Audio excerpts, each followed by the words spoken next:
Okay, so just please let me know if you can hear me well and if you can see me well. I'm glad that you are here with us, if you are here with us. Today we are going to talk about IELTS Band 7 score and how to get it. So can you hear me well?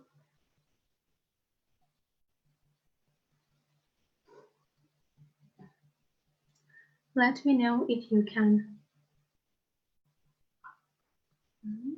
I hope the sound is good. Let me share my screen with you as we're going to work on my presentation today. So just let me know if you can hear me well and if you can see my screen well.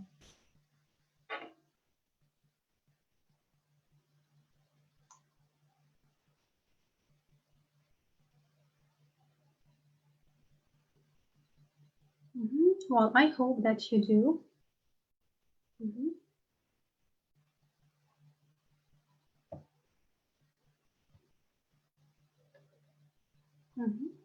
So our today's topic is IELTS Band Score 7 and how to reach it.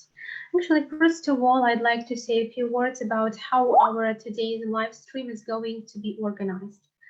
First of all, we're going to briefly have a look at some theory or the information about how many points you need to score to get 7 in your listening and reading.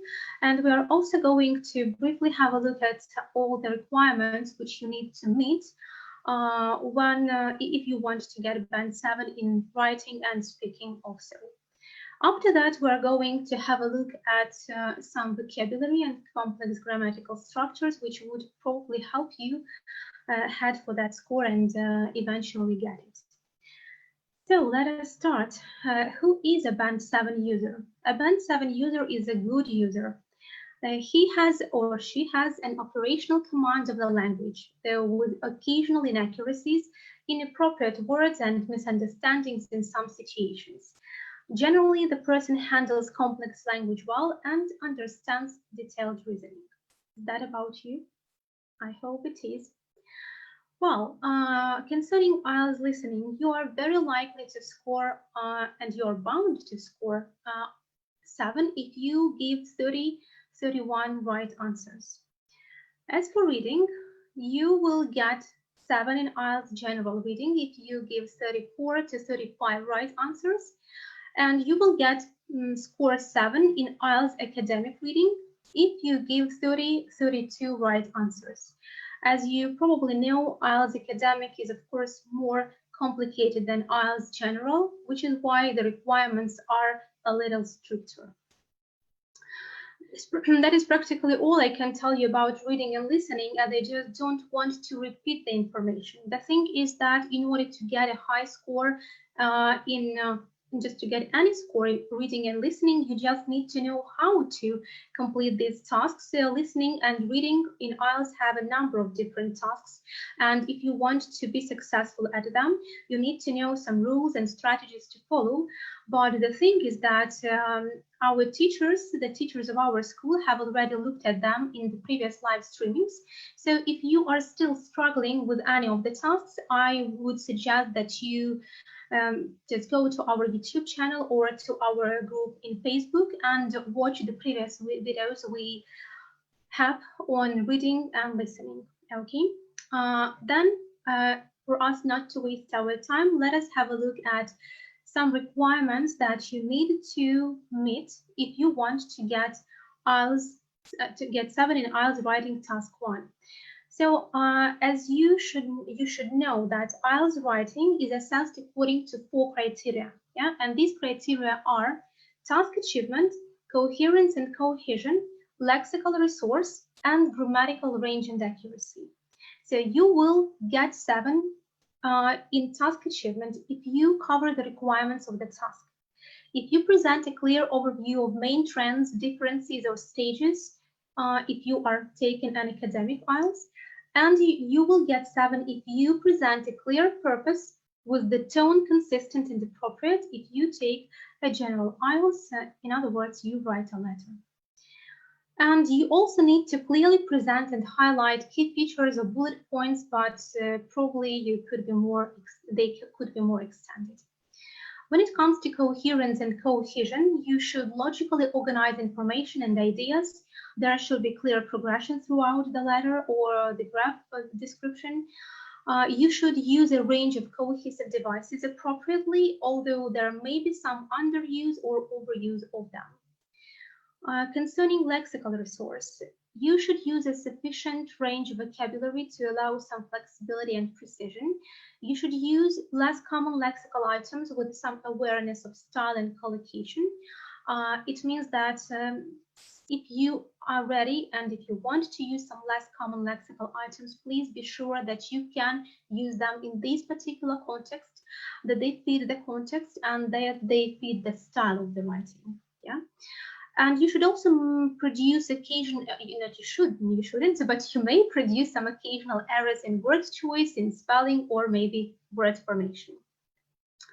When it comes to grammatical range and accuracy, you should use a variety of complex structures, not only simple sentences. Yeah, you should produce frequent error-free sentences, and of course, you need to have a good control of grammar and punctuation.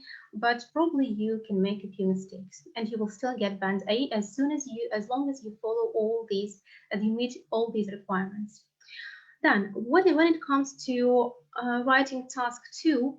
I must admit that lexical resource criterion and grammatical range and accuracy criterion do not change at all. You still need to have a very good command of language. You need to have a very good range of vocabulary and grammar to use. Try to use less common items of vocabulary, and you need to try and use more complex sentences. But there are some changes in task achievement and coherence and cohesion. So let us have a look at them.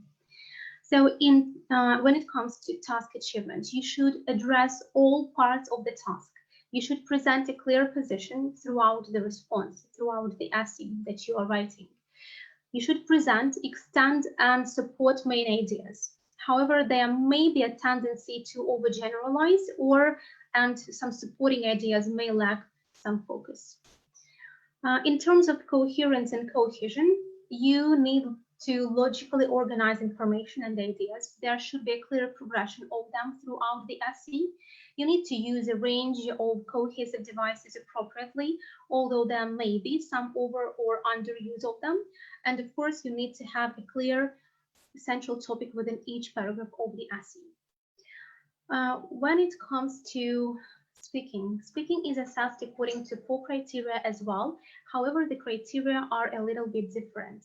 So your speaking will be assessed according to fluency and coherence, lexical resource, grammatical range and accuracy, and pronunciation. So what does it mean, fluency and coherence? It means that you speak at length without noticeable effort or loss of coherence. You may demonstrate language-related hesitation at times, some short pauses, yeah, or some repetition or maybe self-correction. So it's okay if you have made a mistake and you have realized it this very moment, it's okay to self-correct yourself. And you can use a range of connectives and discourse markers with some flexibility. Lexical resource means that a good lexical resource means that you can use vocabulary flexibly in order to discuss a variety of topics. You can use less common and idiomatic vocabulary, and you can show some awareness of style and collocation with probably sometimes inappropriate choices. And of course, you need to be able to paraphrase effectively. As for a grammatical range and accuracy, you should use a range of complex structures with some flexibility, and you should frequently produce error-free sentences, though maybe some grammatical mistakes persist. So when it comes to pronunciation, so pronunciation of band A is a little better than pronunciation for score B, for band B, yeah, and a little worse than for band A, 8. So let us have a look at pronunciation band 6. Yeah, so a user, an IELTS taker will get band 6 in his speaking for his pronunciation if they use a range of pronunciation features with mixed control. If they show some effective use of features, but this is not sustained, and if they can generally be understood throughout, though mispronunciation of individual words and sounds reduces clarity at times. So in general, the examiner understands what the test taker says. However, at times there may be something unclear for him.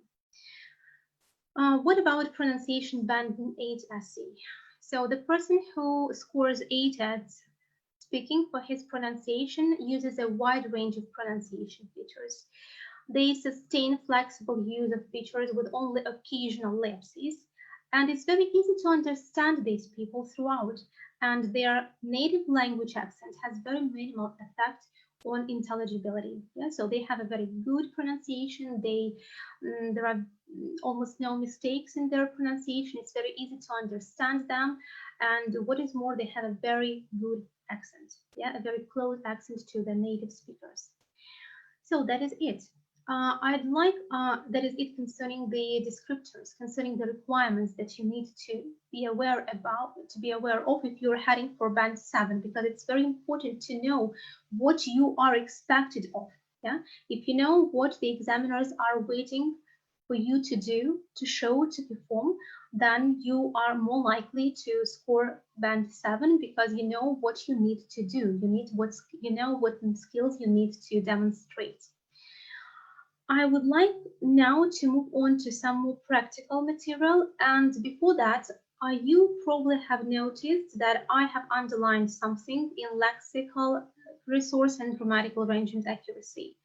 The thing is that these requirements are the same for both writing and speaking, and they are less common in idiomatic vocabulary, awareness of style and collocation, and a range of complex structures in grammar. That's what I'd like us to start with. So when it comes to idiomatic vocabulary, yeah, you may ask, what is idiomatic vocabulary? Is it idioms? Yes, it is, but not only idioms. Idiomatic vocabulary consists of phrasal verbs, some collocations, and idioms as well. And today we are focusing on phrasal verbs and idioms, and grammar, of course. So phrasal verbs, which I have prepared for you, can be used both in your writing and in your speaking. So don't get confused whether you are allowed to use them in your writing or not. Yes, you are. So let us have a look. The first phrasal verb is turn out. It means to happen in a particular way or have a particular result, often an unexpected one. The news report about the explosion turned out to be false. The next phrasal verb is to map out, which means to plan something in detail. For example, I believe it is of paramount importance to map out a plan to meet the deadline. You can also map out your future, or you can map out a strategy. You can map out a long-term plan. To put forward means to state an idea or opinion. For example, a number of theories have been put forward about the possible causes of climate change. The next phrasal verb is to bring about. Bring about means cause something to happen. An example is the 20th century brought about revolutionary changes in our lifestyles. The next phrasal verb, to point out. It means to tell someone about some information, often because you believe that they don't know it or probably they have forgotten the information. A couple of examples here. I'd like to point out that sleep deprivation may cause serious health problems, or you can use it in passive voice. It should be pointed out that sleep deprivation may cause serious health problems. You may also use a nice phrasal verb to cut down on something, which means to do or use less of something. For example, I'm trying to cut down on caffeine, or I'm trying to cut down on some fatty foods, for example, or the doctors generally advise, or dietitians generally advise to cut down on junk food. To frown upon means to disapprove of something. Smoking is frowned upon in many societies. To put off, to postpone, or to delay. Yeah. So if you keep putting off writing the essays, you are unlikely to master the skills. So please never put off writing your essays, okay? The next phrasal verb is to resort to. To resort to means to do something unpleasant, something that you are unwilling to do. You don't want to do it. However, you don't have the choice and you need to do it to solve the problem. Maybe because this is the last option that you have or the only option that will work. We must resort to legal action if they do not offer compensation. The next phrasal verb is to call for. To call for means to demand that something happens. For example, the situation calls for calm deliberation and effective measures to be taken. And the last phrasal verb I'd like to share with you today is to rule out, which means to prevent something from happening. The CEO says the yearly bonuses can be ruled out in the light of the financial crisis. So I hope that these phrasal verbs will be of great use to you and you will be able to remember them, or at least some of them, and you will also be able to make use of them in your speaking as well as your writing. Now it's time for us to move on to idioms. So I hope that you know what idioms are, but in case you don't know, idioms are a group of words which, when they are combined together, may lose the initial meaning they used to have.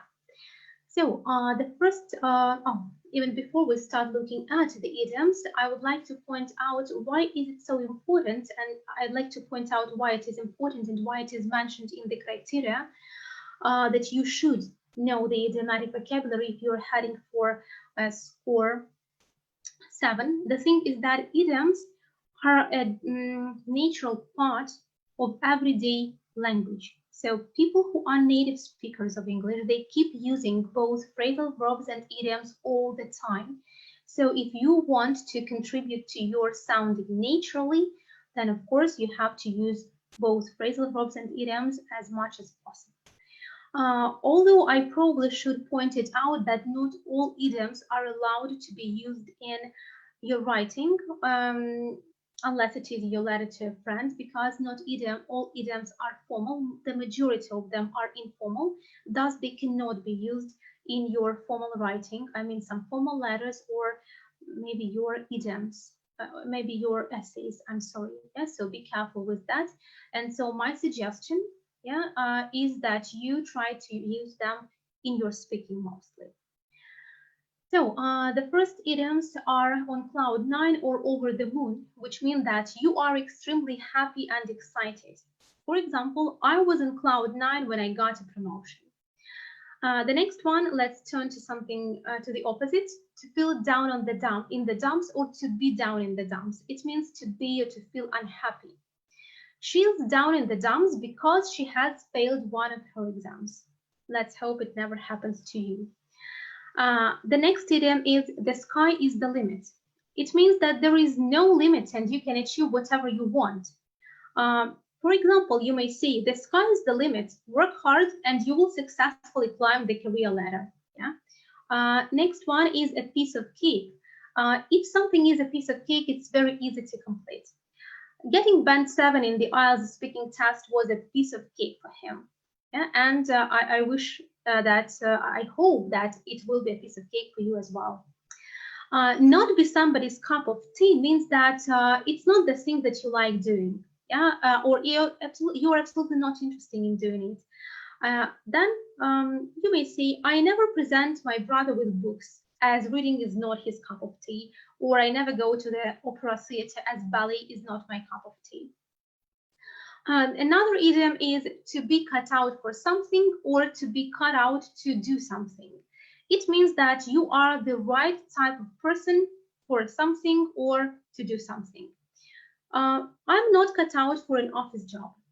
Or I don't think she was cut out to be a TV reporter. Maybe she's not successful as a TV reporter, and that's why I come to such a conclusion that she wasn't cut out to be a TV reporter. And the second set of idioms I have prepared for you, be snowed under. It means that you have so much work or so much responsibility, the duties to do, that you have trouble doing it. And you can use these idioms in a few ways. You can mention what you are snowed under with. and then you use the preposition with. For example, I have been snowed under with work lately. However, if you say I'm snowed under, people do understand that what you are talking about is work or some duties or something like that. So there is no other meaning here. There is no other meaning here. That is why you can just say where you are snowed under, with your work. So you just say I have been snowed under at the office lately, or children seem to be totally snowed under at school these days. Another idiom is a hot potato. If you say that something is a hot potato, you mean that this is a problem or this is a situation which is very difficult to solve, to deal with, and what is more, it causes a lot of disagreement in the society.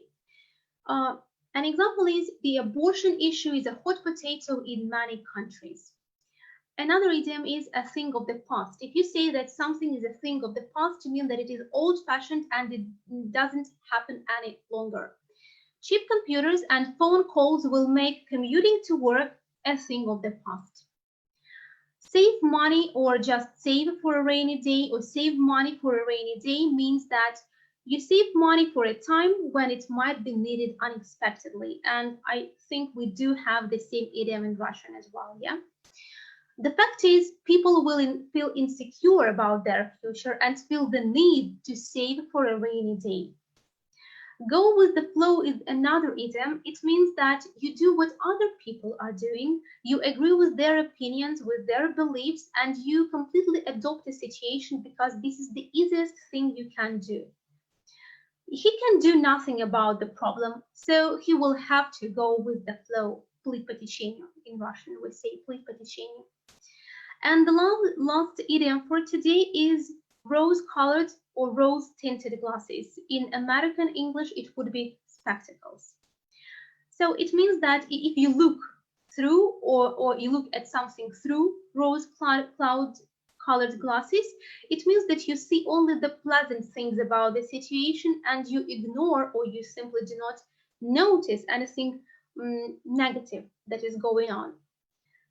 Some examples are, she's looking at life through rose-colored glasses, or you need to take off rose-tinted glasses for a moment and realize the problem is urgently important. So I do hope that you will be using these idioms, and I also hope that they will help you get your Band 7 score in speaking. The next thing, let us move on to grammar. So if you remember when we were looking through the band descriptors, we saw that both in your speaking and in your writing task 1 and writing task 2, you need to use a variety of complex grammar. Actually, grammar is really very complex, and it would probably take even more than an hour to talk about only grammar and how you should apply it in your speaking and in your writing. So unfortunately, we don't have that much time, which is why I'm going to only share with you some complex grammatical structures that you may use in your speaking and in your writing. The first complex structure is conditional sentences, which are of 4 types. Type 1, type 0, or 0 conditional sentences, type 1, type 2, and type 3. So type 0 conditional sentences are describing the situations in general. If people exercise regularly, they are fit and healthy. Type 1 conditional sentences refer to the future. If action is not taken on climate change, global warming will get worse. Type 2 conditional sentences refer to the present and they talk about some hypothetical situation. If the people were made aware of the problems of smartphone addiction, more people would seek help. And type 3 conditional sentences refer to the past. If the government had acted more quickly, the situation could have been avoided. The next one is I wish construction. So you can use I wish construction if you want to regret about your present or about your future, and then you use I wish plus past simple. I wish I had more free time to spend with my family. However, if you regret about the past, you should use I wish plus past perfect. I wish I had quit my previous job earlier. The next type of complex grammatical constructions are comparisons, and there is a number of them. Let's have a look. Big cars that use a lot of petrol are less popular now than 20 years ago. You can also use some modifiers to say to what extent something is more or to what extent something is less. Better, crowded, and so on. Big cities are a lot more crowded these days, or much more crowded, far more crowded, considerably more crowded, or significantly more crowded these days. Another construction to compare is as or not as. The weather this summer is as bad as last year. It hasn't stopped raining for weeks. There are twice as many houses in this area as there used to be. Twice as means в два раза. Yeah, so twice as. You can also make your sentence more complex if you just repeat one of the comparative adjectives. More and more people are adopting a healthy lifestyle today, or it was getting darker and darker, or the winters are getting milder and milder.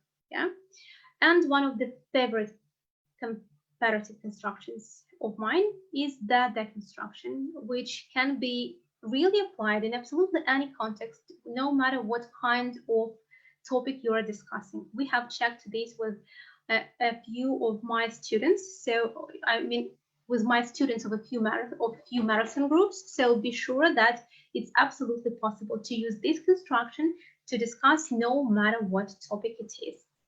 The harder you work, the better results you achieve. In Russian it means чем тем, да, чем усерднее вы работаете, тем более лучшие результаты вы получаете. And you can also use inverted sentences. Inversion is, or an inverted sentence is a sentence where the word order is not common. It means that before a subject, you will need to place an auxiliary verb. How does it work? Never have I read such a captivating book before. So a common sentence is, I have never read such a captivating book before. But when it comes to inversion sentence starts with never. Never have I read such a captivating book before. Or you may start your sentence with hardly ever, seldom, rarely, and say what you do. Hardly ever or seldom or rarely do we see politicians keeping their promises. Yeah? Also, you can use such construction as not only but also, which is very popular among students when it comes to writing essays. And I must admit that it's also one of the universal constructions, as it can also be applied no matter what topic you're writing your essay on. Not only did the war cause destruction and death, but also generations of hatred between the two communities. I'd only like to draw your attention to the fact that sometimes you need to separate but also. It happens when the second sentence has a separate or its own subject. Yeah? For example, not only did the war cause destruction and death, but it also led to generations of hatred between the two communities. Yeah? So actually, there are lots of different ways how you can start your inverted sentence. However, again, we simply don't have enough time for looking at all of them. And secondly, to be honest, the majority of these inverted sentences will not be possible to be used to be applied in your IELTS writing or speaking. That is why I have chosen the ones which you will definitely be able to apply. The next complex grammatical structures are relative clauses. Relative clauses are the clauses which are connected to the main clause with the help of such words as who, which, that, whose, when, why, or where. Let's have a look at the examples.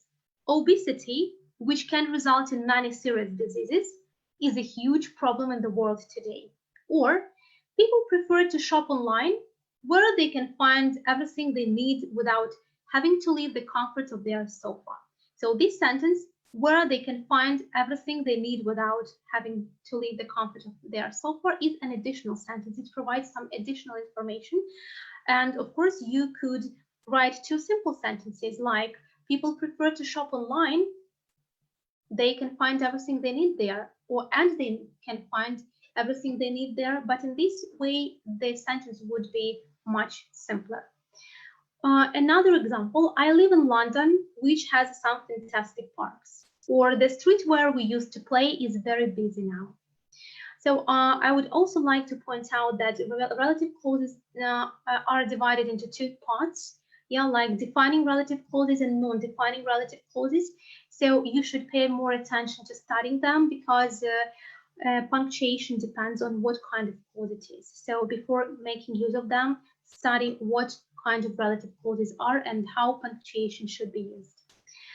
Cleft sentences is another complex grammatical structure. Cleft sentences usually are of two types, it and WH cleft sentences. Let's have a look. It is the parents who are responsible for their children's healthy eating habits. Or what we need to do is map out a long-term plan.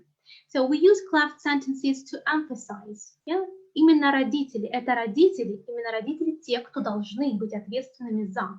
Или что мы должны сделать это. This is what we have to do, and nothing else. And the last thing that I'd like to pay your attention to are gerunds and present participles, which I would say that they are underused in students' essays as well as their speaking, but they should be used more frequently. Smoking causes lung cancer. Smoking is a gerund. Traffic causes too much pollution in cities, resulting in an increase in cases of childhood asthma. Yeah, so resulting is a participle, a present participle. So mostly what I see in students' essays mostly is which construction. Of course, they would write a relative clause here. Traffic causes too much pollution in cities, which results in an increase in cases of. So the next time you reread your essay and see some which sentences, try to paraphrase one of them, at least one of them, yeah, and make use of a present participle if it is possible. So that is practically all concerning grammar that I wanted to share with you. But I'd like to point out, of course, the fact that I don't want you to use all of these structures in one essay. You know, just don't try to do it, because, well, obviously it is unnatural. Yeah. And secondly, the examiner will see that you are trying to just impress them with your grammar, which is also not fine, and it won't make a huge difference or improve your score significantly. So what I would advise you to, of course, to make use of these grammatical structures. However, it is the content that you should rely on and not the grammatical structures. As I know that some students use their grammatical structures as the basis of their essay, and then they try to make up what they're going to say according to the construction they want to use. This is a not very good idea, you know, so let's better focus on the content and then very naturally use the grammatical constructions that are appropriate for this content. I would also like to stress that, and you have seen it, yet we looked at it just at the beginning of this video, that grammar and vocabulary are just some of the criteria, and there are two more criteria which you need to focus on. So don't overestimate grammar and vocabulary. And the next thing that I'd like to finish my today's live streaming is just some final tips for you to follow. Well, honestly, the first thing you have to do is to learn the exam approach, yeah, because these are the strategies, these are the rules that you will need to follow in all the 4 activities. So try to learn first what and how you have to do. Then, of course, you should work hard. Do not put off writing essays, completing the tests, or doing your homework. You need to be persistent in what you are heading for. Identify your big weaknesses. I mean that you should clearly know where your weak points are. So if, for example, you know that you are not very good at true, false, not given in reading, you should focus on this type of task and probably do some extra type of reading, true, false, not given. If you know that you have some problems with flow charts in your listening, then you need to concentrate on them and do more flow chart tasks in listening. The same concerning listening, concerning writing and speaking. Try to identify what your weaknesses are and put more effort and more time into improving them. Then try to practice your English every day. In order to do that, I would advise you to listen to the news, listen to the podcasts, audiobooks, or maybe watching videos would also be of great help to you. Not only will this help you with developing your listening and reading skills, but it would also expand your knowledge, you know, like, because if you're listening to different news or if you're watching different kinds of videos, you will expand your knowledge on different topics, and it would also be of great use to you when it comes to speaking and writing. Then, unfortunately, lots of students complain about the fact that they don't have anybody to practice their speaking with. So I suggest that you don't wait for anybody to come and say, hi, I'm here to have a speaking with you. Try to speak English 20-30 minutes a day. Just stand in front of the mirror if you want and talk to yourself in the mirror, or just sit and talk and just open the questions of IELTS speaking and start answering them. Another thing I would recommend you to do is record yourself. You know, it's also a beneficial thing, believe me. So if you record your answers and then listen to them, even without a teacher, you will be able to spot the most common mistakes that you make, and you will see all the weaknesses of your speaking. And in this way, you will be able to work on your speaking on your own. And last but not least is do not be nervous, okay? And keep cool and keep calm, especially when it comes to your exam. Please do not be nervous in your exam. As you know, the more nervous you are, the worse your results will probably be. As people who are nervous, they usually tend to forget everything they have studied. They tend to forget some brilliant vocabulary, fantastic idioms, and some complex grammatical structures, and they sound very simple. So if you don't want to sound simple and you want to really score band 7, you need to keep calm, to stay cool, and believe in yourself. So that is all that I have prepared for us today. I'd only like to invite you to our lessons. Period Global School is waiting for you. Thank you very much for spending this evening with me. I hope that you will get band 7 in your IELTS exam, and I hope that my presentation has been of some use to you. Thank you once again. Have a nice evening, and see you in the lessons of our school. Bye bye.